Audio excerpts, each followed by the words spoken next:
Hi friends, வணக்கம் and welcome back to Devipris kitchen. Sweet cravings இருந்ததுங்க. ஏதாவது chocolate ஃப்ளேவர்ல ஏதாவது சாப்பிடணும் போல இருந்தது. ஐஸ்கிரீம் பாத்தீங்கன்னா நம்ம குயிக்கா அது பண்ணி முடிக்க முடியாது. ஏன்னா ஃப்ரீசர்ல எல்லாம் செட் பண்ண வேண்டியது இருக்கும். சோ ஃப்ரீசர்ல டார்க் சாக்லேட் இருந்தது. சோ டார்க் சாக்லேட் யூஸ் பண்ணி brownie ப்ரிப்பேர் பண்ணிருக்கேன். எக் brownie தான் யூஸ் பண்ணிருக்கேன். நீங்க எக்லெஸ் வேணும்னா நான் பண்ற மெத்தட்லயே பண்ணுங்க. எக் மட்டும் கட் டவுன் பண்ணிட்டு அதே மெத்தட்லயே பண்ணுங்க. ரொம்பவே சூப்பரா வரும். நான் மைதா இல்லாம இன்னைக்கு ப்ரிப்பேர் பண்ண போறேன். அதே மாதிரி நம்ம ஒயிட் சுகர் வந்து கொஞ்சம் குவான்டிட்டில தான் யூஸ் பண்ணிருக்கேன். மற்றபடி நாட்டு சக்கரை யூஸ் பண்ணி தான் பண்ணிருக்கேன். ஸோ வீடியோ ஸ்கிப் பண்ணாம ஃபுல்லா பாருங்க. அப்பதான் ஸ்டெப் பை ஸ்டெப் ப்ரொசீஜர் உங்களுக்கு தெரிய வரும். ஸோ வீடியோ கம்ப்ளீட்டா பாருங்க. வீடியோ பிடிச்சிருந்ததுன்னா உங்ககிட்ட இருந்து எதிர்பார்க்கறது ஒரே ஒரு லைக் மட்டும் தான். ஸோ மறக்காம கீழே இருக்க லைக் பட்டனை தட்டி விட்டுருங்க.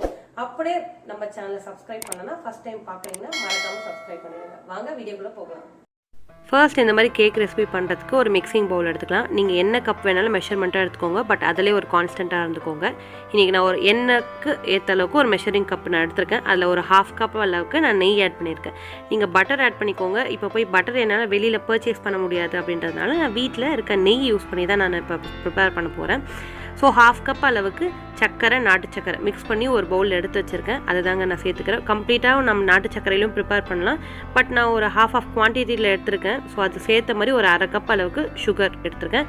அரை கப் நெய் இல்லை பட்டர், அரை கப் சக்கரை எடுத்துக்கோங்க. ஸோ அதை நல்லா மிக்ஸ் பண்ணி விட்டுக்கோங்க. நான் பார்த்தீங்கன்னா எனக்கு எக் ப்ரௌனி தான் பண்ண போகிறேன். நீங்கள் எக்லெஸ் ப்ரௌனி பண்ணணும்னா அடுத்த ஸ்டெப்பை நீங்கள் கம்ப்ளீட்டாக கட் டவுன் பண்ணிக்கலாம். பட் டேஸ்ட் வந்து எதுலையுமே காம்ப்ரமைஸ் பண்ணவே தேவையில்லை, அதே மாதிரியே தான் இருக்கும். ஸோ ஒரே ஒரு எக் மட்டும் ஆட் பண்ணிக்கலாம். ஸோ எக்கை ஆட் பண்ணிவிட்டு எப்போவுமே கொஞ்சம் ஒரு 5 மினிட்ஸ் நல்லா விஸ்க் கொடுத்துக்கோங்க. நல்லா ஃப்ளஃபியாக வரணும். ஸோ அதனால் உங்ககிட்ட பீட்ரு இருந்தாலும் நீங்கள் பீட்ரு யூஸ் பண்ணிக்கலாம். நான் விஸ்க்லேயே பார்த்தீங்கன்னா ஒரு 5 மினிட்ஸ் பொறுமையாக உட்காந்து விஸ்க் பண்ண போகிறேன். உங்ககிட்ட விஸ்க் இல்லைனாலும் நீங்கள் ஃபோர்க் இல்லைனா ஸ்பூனில் உட்காந்து பொறுமையாக அடித்து எடுத்துக்கோங்க. பட் நல்லா சாஃப்டாக ஃப்ளஃபியாக இந்த மாதிரி டெக்ஸ்சர் நமக்கு கிடைக்கணும். அந்தளவுக்கு பொறுமையாக உட்காந்து நீங்கள் பண்ணிக்கோங்க. உங்களுக்கு டீட்டெயில்டு டிஸ்கிரிப்ஷன் வந்து நான் டிஸ்கிரிப்ஷன் பாக்ஸில் கொடுக்குறேன், செக் பண்ணிக்கோங்க. எல்லா இன்க்ரீடியன்ஸுமே நான் வந்து டிஸ்கிரிப்ஷன் பாக்ஸில் கொடுக்குறேன், நீங்கள் அதில் செக் பண்ணிக்கோங்க. இப்போ பார்த்தீங்கன்னா நான் ஒரு கப் அளவுக்கு கோதுமை எடுத்திருக்கேன். ஸோ நீங்கள் கோதுமையில் பண்ணும்போது டேஸ்ட் வந்து செம்ம டேஸ்ட்டாக இருக்குங்க. சீரியஸாக ட்ரை பண்ணி பாருங்கள். கோதுமையில் ரொம்பவே சூப்பராக இருக்குது. இது வந்து நம்ம கோதுமையில் பண்ண ப்ரௌனினே யாருமே நம்ப மாட்டாங்க. எப்படி நமக்கு மைதாவில் டேஸ்ட் கிடைக்குமோ அதே மாதிரியே இருந்தது. ஸோ இப்போ பார்த்தீங்கன்னா நான் ஒரு 1/4 கப் அளவுக்கு கோகோ பவுடர் எடுத்திருக்கேன். இது வந்து ஒரு 5 டேபிள் ஸ்பூன் அளவுக்கு கிடச்சிது. ஸோ கோகோ பவுடர் ஆட் பண்ணிக்கோங்க. ஒரு டீஸ்பூன் அளவுக்கு பேக்கிங் பவுடர், பேக்கிங் சோடா இதையும் நம்ம கூடவே சேர்த்துலாம். ப்ரௌனிக்கு பார்த்தீங்கன்னா கொஞ்சம் சால்ட் இருந்தால் நல்லாயிருக்கும். ஸோ அதனால் பார்த்தீங்கன்னா ஒரு டீஸ்பூன் அளவுக்கு நான் சால்ட் ஆட் பண்ணியிருக்கேன். நீங்கள் பட்டர் யூஸ் பண்ணுறீங்கன்னா சால்டட் பட்டராக இருந்தாலும் நீங்கள் தாராளமாக யூஸ் பண்ணிக்கோங்க. ஸோ பார்த்தீங்கன்னா நான் ஒரு டீஸ்பூன் அளவுக்கு சால்ட் ஆட் பண்ணிவிட்டு எல்லாமே நல்லா சளிச்சு எடுத்துப்போம். கட்டிலாம் இல்லாமல் சளிச்சு எடுத்துக்கலாம். நம்ம இந்த மிக்சிங் பண்ணுறது மட்டும் தாங்க வேலை.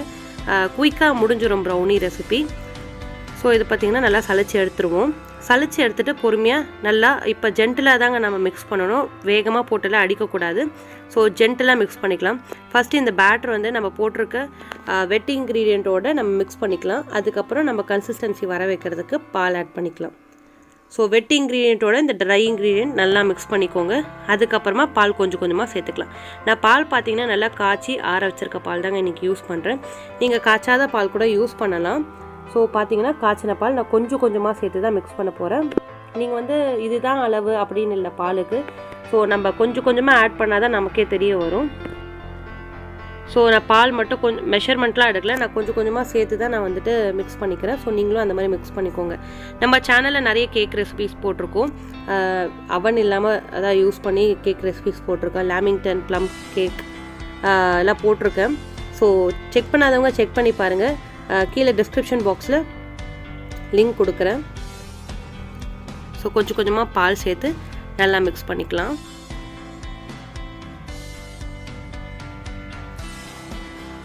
பொதுவாக ப்ரௌனி பார்த்தீங்கன்னா டார்க் சாக்லேட் வந்து டபுள் பாயிலிங்கில் மெல்ட் பண்ணிவிட்டு கூடவே ஆட் பண்ணிவிட்டு அது அப்புறம் மிக்ஸ் பண்ணுவாங்க. பட் நம்ம இன்றைக்கி டார்க் சாக்லேட் மெல்ட்லாம் பண்ணாமல் பண்ண போகிறோம். அடுத்த ஸ்டெப்பில் இருக்க போகுது. ஸோ ஃபஸ்ட்டு இந்த பேட்டரை நம்ம ப்ரிப்பேர் பண்ணிடலாம். உங்கள்கிட்ட இந்த டைமில் டார்க் சாக்லேட் இல்லைனா கூட நீங்கள் டைரி மில்க் யூஸ் பண்ணி பண்ணுங்கள். நான் இன்றைக்கி போன்வில் சாக்லேட் தான் எடுத்திருக்கேன். நான் 50% டார்க் சாக்லேட் தான் யூஸ் பண்ண போகிறேன் நான் இன்றைக்கி. ஸோ பால் பார்த்தீங்கன்னா நான் ஆட் பண்ணிவிட்டேன்.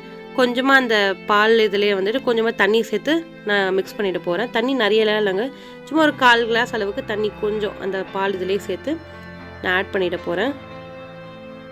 அவ்வளோதாங்க, தண்ணி சேர்த்த இதுதான் அது. ஸோ ஆல்மோஸ்ட் நமக்கு இந்த கன்சிஸ்டன்சி வந்துருச்சு. ரொம்ப தின்னாக இருக்கக்கூடாது, அதே மாதிரி ரொம்ப திக்காகவும் இருக்கக்கூடாது. இந்த பதத்துக்கு இருந்தால் போகிறோங்க. ஸோ அவ்வளோதான், நமக்கு ரெடி ஆகிடுச்சு. இப்போ போன்வெல் சாக்லேட் நான் 50% டார்க் சாக்லேட் தான் எடுத்திருக்கேன்.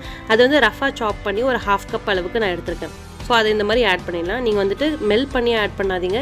இந்த மாதிரி ட்ரை பண்ணி பாருங்கள். ப்ரௌனி ரெசிபி ரொம்ப சூப்பராக இருக்கும். பேட்டர்லாம் அங்கங்கே இந்த சாக்லேட் வந்து சங்க்ஸாக இருக்கும். அது நம்ம பேக் பண்ணும்போது மெல்ட் ஆகிட்டு இருக்கும். சூப்பராக இருக்கும் நம்ம சாப்பிடும்போது. ஸோ இந்த மாதிரி ட்ரை பண்ணி பாருங்கள். நீங்கள் நிறைய பேர் வந்துட்டு சாக்லேட்டை வந்து மெல்ட் பண்ணி தான் இந்த பேட்டரில் மிக்ஸ் பண்ணுவாங்க. பட் ஒரு தடவை இந்த மாதிரி ட்ரை பண்ணி பாருங்கள், ரொம்ப சூப்பராக இருக்கும். ஸோ ஆல்மோஸ்ட் டன்ங்க. நம்ம பேட்டர் ரெடி ஆகிடுச்சு.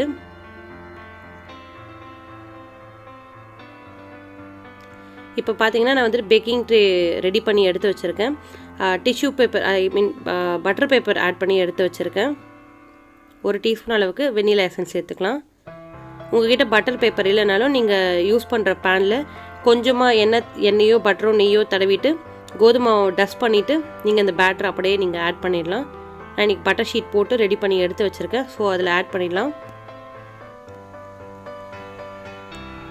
ஸோ இதுதாங்க அந்த கன்சிஸ்டன்சி. இந்த கன்சிஸ்டன்சியும் நீங்கள் ப்ரிப்பேர் பண்ணிக்கோங்க. 1/2 cup butter, 1/2 cup sugar, 1 cup அளவுக்கு கோதுமை மாவு, 1 டீஸ்பூன் அளவுக்கு பேக்கிங் பவுடர், பேக்கிங் சோடா, 1 முட்டை எடுத்திருக்கேன், கொஞ்சமாக சால்ட்டு, 1/2 கப் அளவுக்கு டார்க் சாக்லேட். இவ்வளோ தாங்க தேவையான பொருட்கள். ஒரு 5 டேபிள் ஸ்பூன் அளவுக்கு கொக்கோ பவுடர். இது 2 டேப் கொடுத்துடலாம். நான் கம்ப்ளீட் இன்க்ரீடியன்ஸோட மெஷர்மெண்ட்டை கீழே டிஸ்கிரிப்ஷன் பாக்ஸில் கொடுக்குற செக் பண்ணிக்கோங்க. இப்போ பார்த்தீங்கன்னா நான் ஆல்மண்ட், அதாவது பாதாமை வந்துட்டு வறுத்து மிக்சியில் பொடி பண்ணி எடுத்து வச்சுருக்கேன். பல்ஸ் மோடில் தான் நான் எடுத்திருக்கேன். நீங்கள் போட்டு அரைச்சிடாதீங்க. ஸோ பல்ஸ் மோடில் விட்டு இந்த மாதிரி பொடி பண்ணி எடுத்துக்கோங்க. அது மேலே நம்ம கொடுத்துடலாம். நான் இன்றைக்கி வந்து பார்த்திங்கன்னா கடாயில் தான் பேக் பண்ண போகிறேன். ஸோ கடாயில் ஆஸ் யூஷுவல் நான் பேக் பண்ணுற சால்ட் ரெகுலராக ஒரு பவுலில் போட்டு எடுத்து வச்சுருவேன். அதை போட்டுட்டு ஒரு ஸ்டாண்ட் வச்சு ஒரு 10 மினிட்ஸ் ஹை ஃப்ளேமில் கடாய் ஹாட்டாக ரெடியாக இருக்குது. நீங்கள் வந்துட்டு அவன் யூஸ் பண்ணுறீங்கன்னா ப்ரீ ஹீட் பண்ணிக்கோங்க 180 டிகிரி செல்சியஸில். ஸோ அவ்வளோதாங்க. இதுக்குள்ளே நம்ம ரெடி பண்ணி வச்சுருக்க பேட்டரை நம்ம எடுத்து வச்சிடலாம். பேக்கிங் ட்ரேயோட நல்லா டைட்டாக லிட் போட்டு எடுத்து வச்சுருங்க. இது கம்ப்ளீட்டாக பேக் ஆகிறதுக்கு 30 மினிட்ஸ், மேக்ஸிமம் 30 மினிட்ஸ் அவ்வளோதாங்க. ஸோ அதுக்கு மேலே நீங்கள் திறந்து செக் பண்ணிக்கோங்க. ஸோ 30 மினிட்ஸ் இருந்தாலே போகிறோம். எனக்கு 30 மினிட்ஸில் குக் ஆகி கிடச்சிது. கம்ப்ளீட்டாக நல்லா க்ளோஸ் ஆகிற மாதிரி ஒரு லிட் போட்டுக்கோங்க. ஃப்ளேம் பார்த்தீங்கன்னா நான் வந்து சிம்லேருந்து மீடியம் ஃப்ளேம்குள்ளே தான் நடுவில் தான் வச்சுருக்கேன். ஸோ அதுக்கு மேலே ஜாஸ்தியெல்லாம் வச்சிடாதீங்க. சிம்லேருந்து மீடியம் ஃப்ளேம் ஒரு 30 மினிட்ஸ் குக் ஆனால் போகிறோம். ஸோ சூப்பராக நமக்கு ப்ரௌனி ரெடி ஆகிடுச்சு. மேலே இந்த டெக்ஸ்சர் பார்த்தாலே தெரியும், உங்களுக்கு கடையில் வாங்குற மாதிரியே இருக்குது. இப்போ ஒரு நம்ம டூத் பிக் நடுவில் விட்டுட்டு பார்க்கலாம்.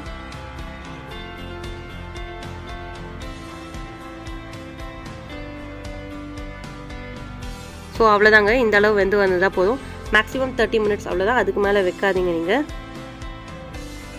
கடையெல்லாம் நமக்கு தெரியும் ப்ரௌனி கொஞ்சம் காஸ்ட்லி தான். ஸோ வீட்லேயே நம்ம ப்ரிப்பேர் பண்ணலாம். அதுவும் ரொம்ப ஹெல்த்தியாகவே ப்ரிப்பேர் பண்ணியிருக்கோம். நம்ம கோதுமையில் ப்ரிப்பேர் பண்ணியிருக்கோம்னு சொன்னால் யாருமே நம்ப மாட்டாங்க. இது கொஞ்சம் கம்ப்ளீட்டாக கூல் டவுன் ஆகட்டும். ஸ்கொயர் ஷேப்பில் நமக்கு பேக்கிங் ட்ரே இருந்தால் சூப்பராக இருந்திருக்குங்க கட் பண்ணி காட்டுறதுக்கு. ஸோ நான் என்னால் முடிஞ்ச அளவுக்கு மேக்ஸிமம் இந்த ரெக்டாங்கிள் ஷேப்பில் நான் ட்ரை பண்ணியிருக்கேன், உங்களுக்கு கட் பண்ணியிருக்கேன். ஸோ இது கம்ப்ளீட்டாக ஆறுனதும் நான் ஒரு 4 பீஸாக போட்டுட்டு அதுக்கப்புறம் தாங்க நாங்கள் கட் பண்ண போகிறேன்.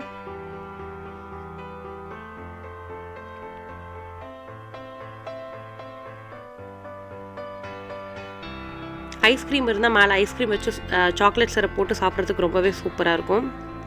ஸோ அவ்வளோதாங்க. வீட்லேயே ரொம்ப சூப்பராக கோதுமையில் ப்ரிப்பேர் பண்ண ப்ரௌனி ரெடி ஆகிடுச்சு. யாருமே நம்ப மாட்டாங்க நம்ம கோதுமையில் ப்ரிப்பேர் பண்ணணும்னு சொன்னால். நம்ம சொன்னால் தான் தெரியும். நம்ம போட்ட சாக்லேட்ஸ்லாம் பாருங்கள், சைடில் தெரியும் உங்களுக்கு எப்படி மெல்ட் ஆகிருக்குன்னு சொல்லிட்டு. ஸோ வீட்டில் எல்லோரும் ட்ரை பண்ணி பாருங்கள். ட்ரை பண்ணி பார்த்து ஃபீட்பேக்கை கமெண்ட் செக்ஷனில் கொடுங்க. இந்த வீடியோ உங்களுக்கு பிடிச்சிருந்தா மறக்காமல் கீழே இருக்க லைக் பட்டனை தட்டி விட்டுருங்க. நம்ம சேனலை இப்போ தான் நீங்கள் ஃபஸ்ட் டைம் பார்க்குறீங்கன்னா மறக்காமல் கீழே இருக்க சப்ஸ்கிரைப் பட்டனை கிளிக் பண்ணிக்கோங்க. கூடவே பெல் ஐக்கான் கிளிக் பண்ணிக்கோங்க. அப்போ தான் நான் போடுற அப்டேட்ஸ் உங்களுக்கு ஒன்று வந்துகிட்டே இருக்கும். நன்றி.